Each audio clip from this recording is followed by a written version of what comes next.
Hello and welcome back to the channel. We're going to start a brand new thing called 5 Minute Friday, and this is the first episode, and I'm shooting it on a Saturday. You know what things are like round about here. So if you're interested, why don't you subscribe, like the channel, come along for the journey, and every Friday we're going to just take a hot take on some of the topics that have been kicking about. And I thought I'd kick off with one that I see quite a lot, which is people asking questions about how you get better and how you don't just get stuck in terrible photographs, not knowing how to use your camera. And some people seem to assume that you were born with it. Maybe it's Maybelline. But I'm here to tell you, and I'm here to show you, that some of my photographs when I started out are absolutely cringeworthy and incredibly embarrassing. And the thing is that even though I've been doing it for years and years and years, there are still episodes within that progression where I have regressed back to being somebody who clearly didn't have a clue. So I thought we'd have a laugh. Let's have a look at some of the photographs and let's talk about how your journey might turn out. Okay, so I apologise in advance for what you're about to see, but these are the very first photographs I took with my camera. And I remember specifically that I was trying to get depth of field because to me that's what a professional photographer was. But they were just out of focus, underexposed and terrible. And then once I developed from that stage, I then realised you could move colours and you could use filters and you could use saturation sliders, black and white with a nice vignette. And I went through every single sort of stage that photographers go through when they're just trying to experiment.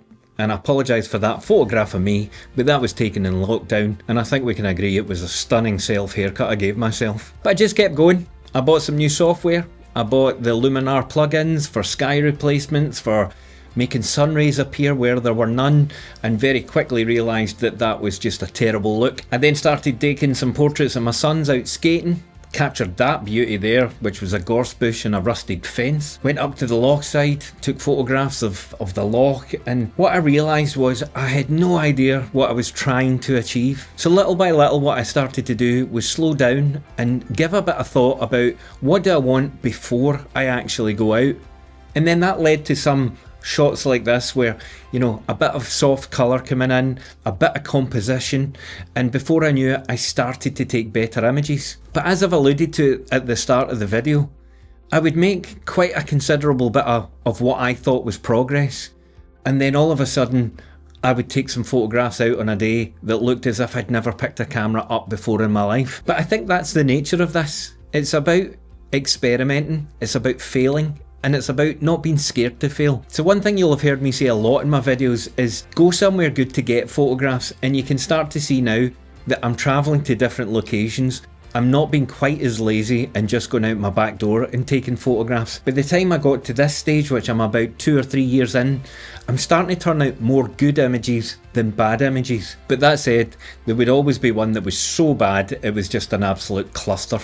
I think I missed 3 of the last 4 autumns because I was struggling with imposter syndrome. I didn't think I was any good and I didn't know what to do. But I went out last autumn, was quite happy with some of the results, and I have a plan for tomorrow morning. I'm heading up to Pitlochry where autumn is just taking grip, and that's one of the most stunning places in Scotland to see autumn. I bought a camper van, I bought a caravan, I started getting closer to the locations that I wanted to shoot so I wasn't having myself getting put off in the morning thinking I've got a 3-hour drive. And slowly but surely the photographs started to get better. I then found that one of the most amazing things was at the start of my photography career I would easily take 1,000 photographs per day, just taking random photographs of everything. But now when I go out, I'm lucky if I take 40, 50, 60 photographs, even if I travel for a couple of hours, because I take my time.